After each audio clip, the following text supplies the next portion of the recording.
The airport thieves took everything she had and left her stranded at Gate 19, not knowing the man who received her desperate text was the Korean Mafia boss they should have feared most.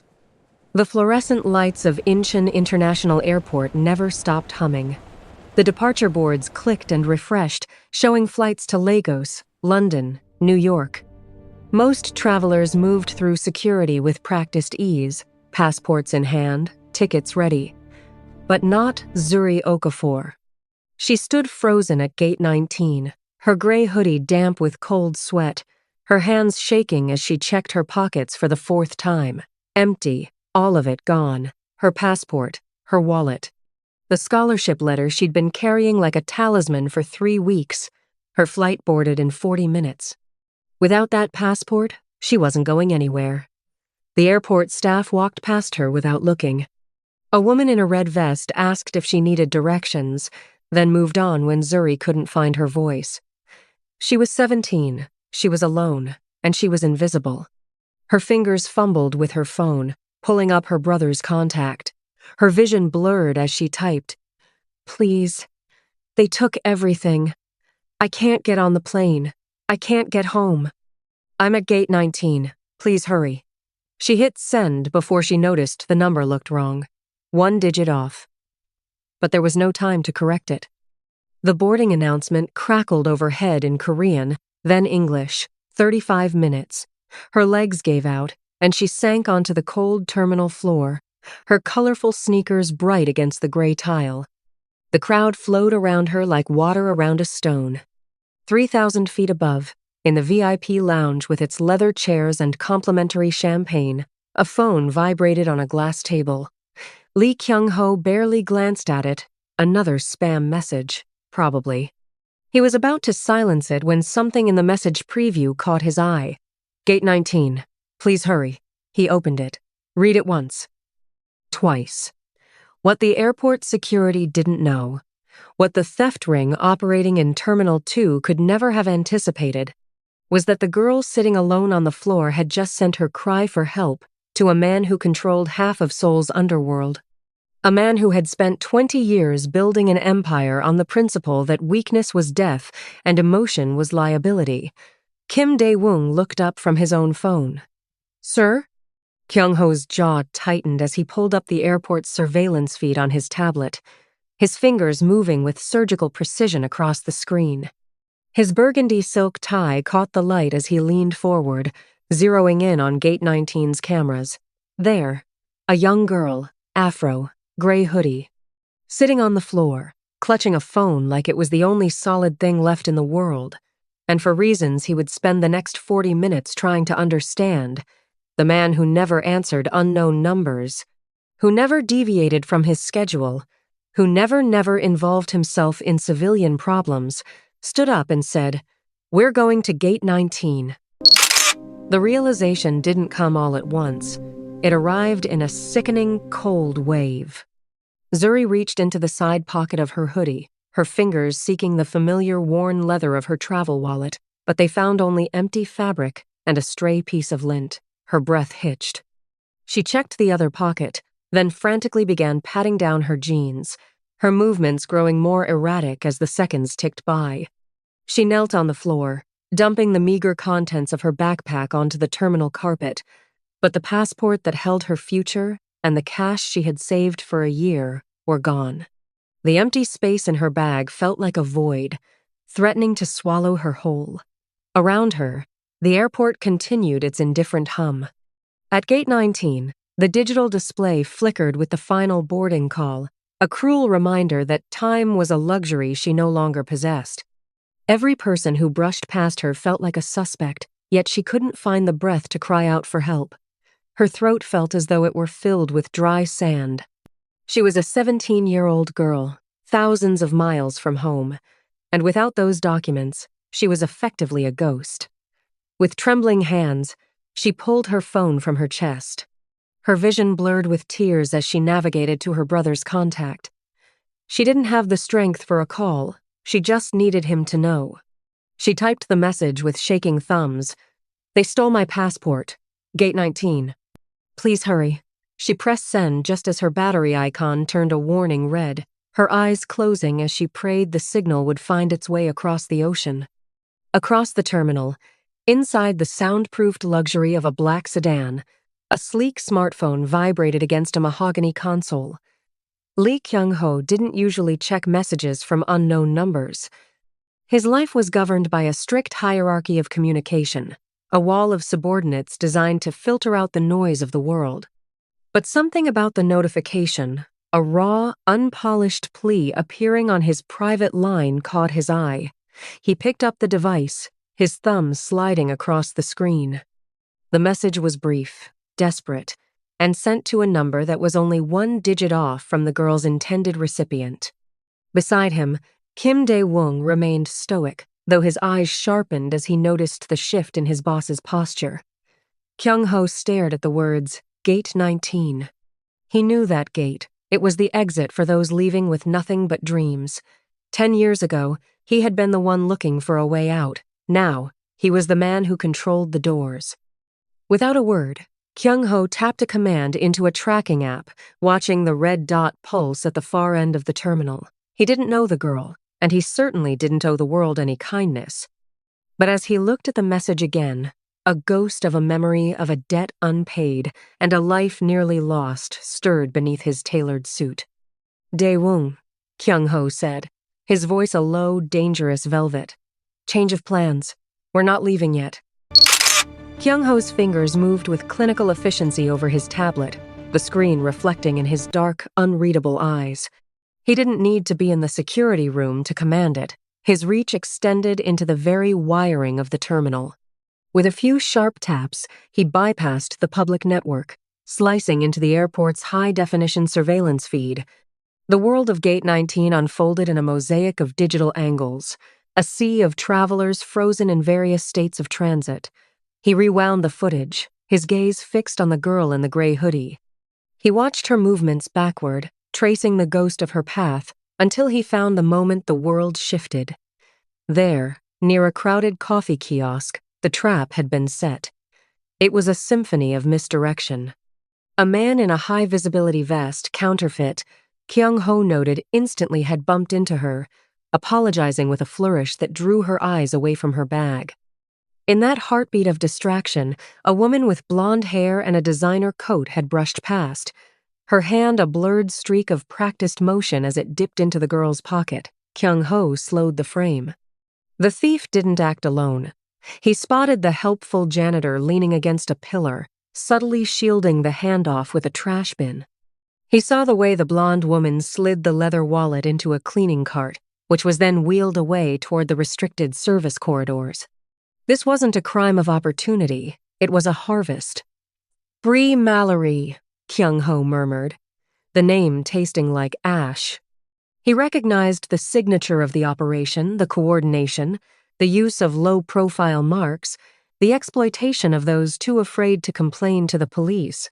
He watched the blonde woman glance at a camera, a smirk playing on her lips before she vanished into the crowd. She thought she was invisible in the chaos of 1,000 departures. She was wrong. He turned the tablet toward Kim Dae-woong, the blue light of the screen carving deep shadows into his security chief's disciplined features.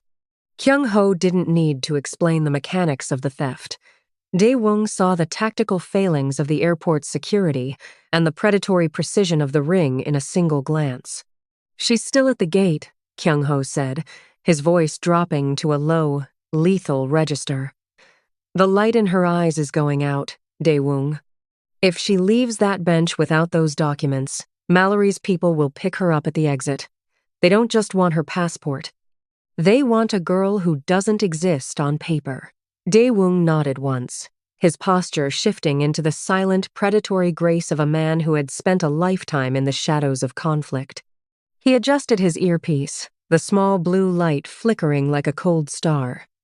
Go to Gate 19, Kyung-ho commanded, his eyes returning to the girl on the screen, who was now staring at her dead phone. Secure her.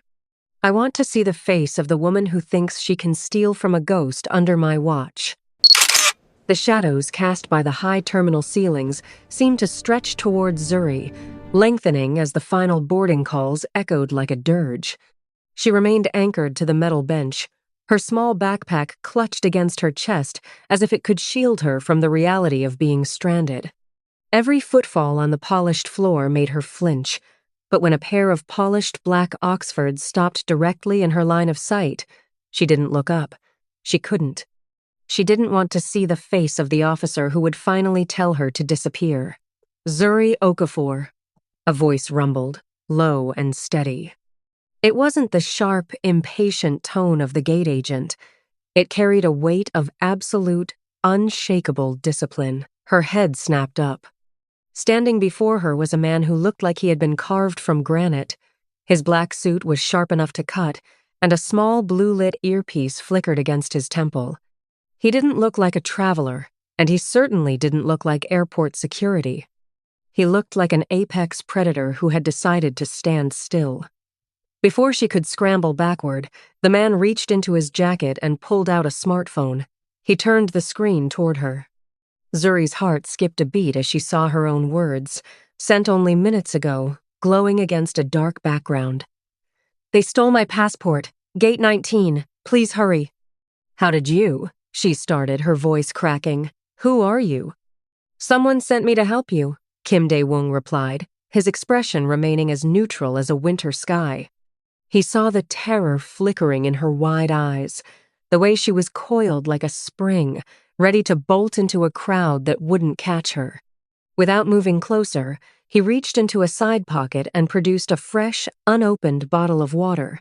He set it on the bench beside her, a small gesture of humanity in a sterile world. Zuri stared at the water, then at the man. He was intimidating, a silent wall of a person, but there was a terrifying competence in his gaze that her dead phone and the indifferent gate agent lacked.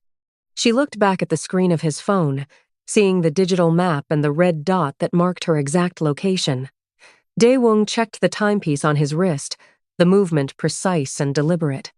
"You have 32 minutes until that plane pushes back from the jet bridge," he said, his voice dropping to a gravelly, urgent tone. "My employer does not like to repeat himself, and he does not like to wait. We can fix this, or you can keep sitting here alone." He stepped back, giving her the space to choose. Zuri looked at the departure gate, then at the man who held her desperate words in his hand. The fear was still there, sharp and cold, but for the first time since the theft, it was outweighed by the realization that someone, somehow, had actually answered. She stood up, her legs wobbly but her grip on her bag tightening. She didn't know where he was taking her, but she knew what staying behind meant. She took the water, took a breath, and followed the stranger into the shadows. The transition from the crowded gate to the VIP curb was a blur of motion. Dae-woong guided Zuri through a side exit she hadn't noticed before, bypassing the lines and the noise, and into the hushed interior of a waiting black sedan. The leather was cool against her skin, and the scent of expensive cedar and rain-drenched pavement filled the cabin. As the car pulled away from the terminal, Zuri's phone finally found a flicker of life through a portable charger Dae-woong had provided. Her thumbs flew across the screen, frantically texting her brother that she was safe but in a car with strangers, trying to explain a miracle she didn't yet understand. In the front seat, the man who had rescued her remained silent, his eyes fixed on the road, while his boss, Lee Kyung-ho, worked a separate phone with terrifying efficiency. Kyung-ho didn't look at Zuri. His focus was entirely on the digital map and the voice on the other end of the line. He was calling in a debt from a man who lived in the light so that he could help a girl currently trapped in the dark. "Fadiga," Kyung-ho said, his voice dropping into that low, dangerous velvet. "I have a traveler at Gate 19 who has lost everything. She needs a replacement passport and a cleared exit path. You will have the documents ready when my car arrives." They reached the consulate in record time, the car cutting through the rain-slicked streets of Seoul like a blade. Inside the stately building, Consul Daniel Fadiga was waiting, his expression one of professional curiosity that quickly shifted to forced compliance. He had received the call, and he knew that when a man like Kyung-ho asked for a favor, it was a command that bypassed the usual bureaucracy. Fadiga ushered them into a private office, his hands moving quickly to gather the necessary forms. He looked at Zuri, noting her distress and her casual clothes, seemingly baffled by why she was under such high-level protection. "We can expedite this," Fadiga said, his tone polite but strained. "The emergency protocols are in place." However, as he began to input the data, he stopped, his gaze falling upon the digital signature attached to the request. He recognized the name Lee Kyung-ho not just as a businessman, but as the shadow that loomed over the city's legal structures. The color drained from the consul's face, and his hands began to tremble as he realized the gravity of the situation. He wasn't just processing a document, he was becoming an accomplice to a ghost. Zuri watched him, still clutching her phone to her chest, the weight of the silence in the room pressing down on her. She saw the fear in the official's eyes and realized that the help she had received came from a world far more dangerous than the one she had lost her passport in. While the consulate office was thick with the scent of old paper and the consul's rising fear, the air in the airport's subterranean monitoring suite was heavy, with the smell of scorched electronic components and expensive perfume. Brianna Bree Mallory sat before a bank of unmonitored screens, her designer heels resting on a desk that cost more than most of her victims made in a year. For 2 years, she had run Gate 19 like a private orchard, picking the fruit that no one would miss. Her system was a masterpiece of predatory efficiency. She didn't target the elite or the well-connected. She looked for the ones with tired eyes and worn backpacks. She sought out the travelers who looked like they were running toward a future they couldn't quite afford yet, the ones who carried their entire lives in a single bag. When their passports vanished, they rarely stayed to fight. They lacked the resources to linger in a foreign city, and the voice to demand justice from a system designed to overlook them. By the time they stopped crying, their identities had already been scrubbed, forged, and sold to the highest bidder in a global network Bree managed with a silk glove. But tonight, the rhythm of her operation had hit a jarring note. Bree leaned forward, her eyes narrowing as she watched a feed from the VIP exit. The girl in the gray hoodie, the mark her team had hit just an hour ago, wasn't wandering the terminal in a daze. She was being ushered into a black sedan by a man whose silhouette radiated a specific, military-grade lethality. "Who is that?" Bree whispered to the empty room, her fingers tapping a restless rhythm against her gold-plated tablet. She pulled up the security logs for the vehicle's plate, expecting a standard executive hire. Instead, she found a void. The encryption on the car's registration was a wall she had only encountered once before, in the rumors whispered among the city's most dangerous circles. Then her phone buzzed with a frantic update from her janitor on the floor.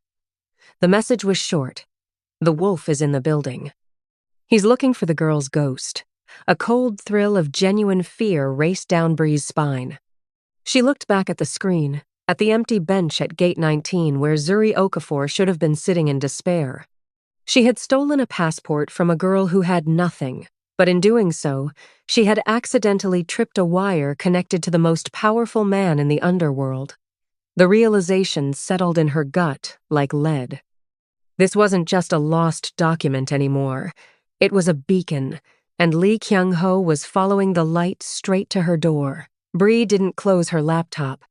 She began to delete her traces, her mind already racing to find a way to turn a fatal mistake into a final, desperate leverage. The heavy oak doors of the inner sanctum swung open, cutting through the consul's stammering excuses. Lee Kyung-ho stepped into the room, and the air seemed to vanish with him. He was a pillar of dark charcoal and cold intent, his presence so absolute that the flickering fluorescent lights above seemed to dim in submission. This was the man who had received her message. Zuri stood frozen, her phone still clutched against her gray hoodie like a shield. She had spent the last hour imagining the person behind the screen, perhaps a kind stranger or a distant official, but the man standing before her was a force of nature. He was nothing like her brother. Where her brother was warmth and laughter, this man was a blade of ice and polished steel. His eyes were dark, unreadable depths that had seen the underside of the world, and for a moment, the sheer weight of his gaze made her heart hammer against her ribs. Kyung-ho didn't look at the consul first. He looked at Zuri. He took in her trembling hands, the smudge of dirt on her sneakers, and the raw terror in her eyes. The corner of his jaw tightened, a brief flash of something that wasn't quite anger, but a fierce, protective stillness. He walked toward the desk, his movements fluid and silent. Fadiga, the consul, began to rise, his face a mask of sweating desperation. "Mr. Lee, I was just explaining that the verification process for an international student Kyung-ho didn't let him finish." He reached out and picked up the temporary travel document Fadiga had been hesitant to sign. Zuri held her breath, expecting him to rip it or slam it down in a display of the violence she sensed simmering beneath his suit. Instead, he handled the paper with a surprising, almost reverent gentleness, smoothing a stray crease with his thumb as if it were a holy relic. To him, it was just a piece of paper. To the girl standing in his shadow, it was her entire life. He leaned forward, placing the document back on the desk directly under the consul's shaking hand. He didn't raise his voice. He didn't have to. When he spoke, it was a low, velvet vibration that carried the weight of a death sentence. "Process them," Kyung-ho said, his eyes locking onto Fadiga's with a lethal clarity. "Now." The consul didn't argue. The scratch of his pen against the paper was the only sound in the room, frantic and final. Kyung-ho turned back to Zuri, his expression softening by a fraction of a degree, not enough to be a smile, but enough to let her breathe. He held out the newly stamped papers.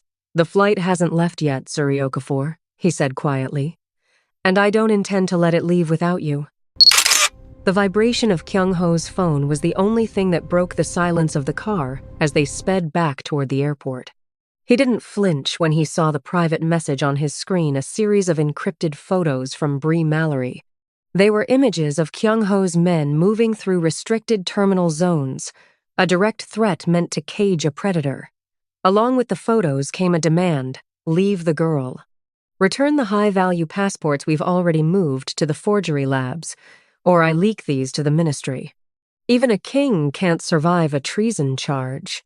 Kyung-ho didn't even look at Zuri as he read the threat. He didn't have to. The air in the sedan had already turned to liquid nitrogen.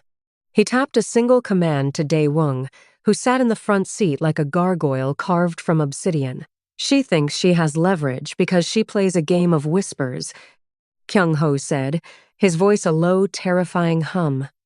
"She forgotten that I own the shadows those whispers live in." Bree Mallory had spent 2 years perfecting the art of the steal, but she had never been hunted by a man who treated information like a surgical blade.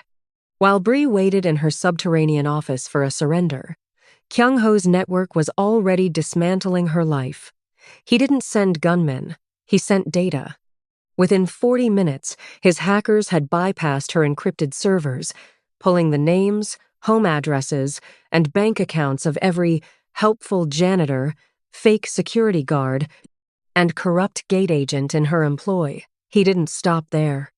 He unearthed the ledgers of the forgery networks she supplied, connecting her directly to international syndicates that even the most corrupt officials couldn't ignore. Then, with a cold, detached precision, he began to feed the truth to law enforcement. Anonymous tips, backed by undeniable digital evidence, flooded the desks of the airport police and national intelligence. Back in her hidden office, Bree watched in horror as her screens began to go dark one by one. Her team's communication channels were silenced as, across the terminal, handcuffs were being clicked onto wrists she had thought were untouchable. The leverage she thought she held against Kyung-ho evaporated as her own world caught fire. In the back of the car, Zuri watched Kyung-ho's profile, silhouetted against the passing city lights. He looked calm, frighteningly so. He wasn't a man who bargained, he was a man who deleted obstacles. As the car pulled back into the VIP lane of the airport, Kyung-ho finally looked at her. The phone in his hand buzzed one last time, a frantic, begging message from Bree. He deleted it without reading it. "The price of your protection has been paid, Zuri," he said, his voice steady as he checked his watch. "The people who tried to make you disappear no longer exist. Now, let's get you to your gate." The fluorescent hum of the terminal felt different now, less like a predator's fluorescent glare and more like the clinical lighting of a recovery room. The crowds parted before Lee Kyung-ho with a natural, fearful reverence, though he never once raised his hand or his voice. He walked beside Zuri, his pace measured to match her smaller, weary steps. She clutched the emergency passport he had secured, the crisp paper, a physical weight that anchored her back to reality. Gate 19 loomed ahead. The digital display flickered with the final boarding call, the blue light washing over them as they reached the edge of the carpeted boarding area. The gate agent, who had earlier dismissed her as a ghost, now stood at attention, his eyes darting between Zuri and the silent, towering man in the charcoal suit. The agent didn't ask for her story. He simply held out his hand for her documents with a trembling professionalism. Zuri stopped at the threshold of the jet bridge. The jet fuel scent was stronger here, the sound of the idling engines a low vibration beneath her feet. She turned to the man who had pulled her from the void. Up close, away from the shadows of the car and the consulate, he looked older not in years, but in the kind of exhaustion that comes from carrying a kingdom built on secrets. "Why?" she whispered, her voice finally finding its strength. "Who are you, really?" Kyung-ho stood perfectly still. For a moment, the mask of the Mafia boss flickered. He looked at the girl, someone who had nearly been crushed by a city he helped control, and he saw the reflection of a debt he could never truly pay. He thought of the blood on his hands and the coldness of his world, and for a heartbeat, he considered giving her a comfortable lie about being a businessman or a man with connections. Instead, he looked her in the eye with a raw, brutal honesty. "I am a man who has made a living out of the things people lose," he said, his voice a low velvet. "But tonight, I was just someone who saw your text and decided you deserved better than what this city was going to do to you." He reached into the inner pocket of his waistcoat and produced a small, silver smartphone, sleek, unbranded, and already powered on. He pressed it into her hand, his fingers briefly brushing hers with that same surprising gentleness she had seen at the consulate. "If you are ever in the dark again," he told her, "use this. The number is already saved. No typos this time." Zuri looked at the phone, then back at him. She realized then that she might never know his full name or the extent of his power, but she knew the weight of his protection. "Thank you," she said, the words feeling too small for the life he had handed back to her. Kyung-ho gave a single, curt nod. "Go, Zuri Okafor. Don't look back." The cabin of the aircraft felt impossibly quiet after the high-stakes roar of the last few hours. Zuri sank into her seat, her body finally acknowledging the bone-deep exhaustion she had been running from since Gate 19. She buckled her seatbelt with trembling fingers, clutching the temporary passport like a holy relic. The scholarship papers, the map to the rest of her life, were tucked safely inside, crisp and untainted by the hands that had tried to steal her future. Outside the small oval window, the terminal began to recede. She looked for him, but the man in the charcoal suit was gone, vanished back into the shadows of the city he moved through like a ghost. As the plane taxied toward the runway, the cabin lights dimmed, leaving her alone with the hum of the engines and the heavy silver phone in her pocket. The ascent was a blur of gravity and rattling plastic. As the nose of the plane tilted upward, Zuri watched the sprawling, neon-lit grid of Seoul shrink away. The rain-slicked runways and the sterile glow of the airport became a distant memory, replaced by the vast, dark expanse of the sky. Only when the fasten seatbelt sign dinged and the plane leveled out above the clouds did she finally pull the burner phone from her pocket. The screen lit up, illuminating her face in the darkened cabin. There was one unread message. Her heart hammered against her ribs as she tapped the icon. "You didn't ask, but the answer is yes, I'm not a good man," the text read. "But for 40 minutes, I got to pretend I was. Study hard, Zuri Okafor. Don't let the world make you invisible again." Zuri stared at the words until they blurred. She thought of the way he had handled her documents with such reverence, and the surgical coldness with which he had dismantled a criminal empire just to get a stranger to her flight on time. He was a monster to some, a myth to others, but to her, he was the mistake that saved her life. She didn't reply. She knew, instinctively, that the man who sent that message didn't want a thank you. He wanted her to succeed in the world he was unfit to live in. She leaned her head against the cool plastic of the window, watching the last flickering lights of the coast disappear beneath a blanket of clouds. She never threw the phone away. Years later, when she was a woman who no longer walked with her head down, she would still feel the weight of it in her bag, a reminder that sometimes the wrong number connects you to exactly who you need to be. If this story moved you, if you felt the tension at Gate 19 and the power of an accidental connection, don't let the journey end here. Like this story, share it with someone who believes in unexpected heroes, and subscribe for more tales of grit, grace, and the shadows that protect. Thank you for reading.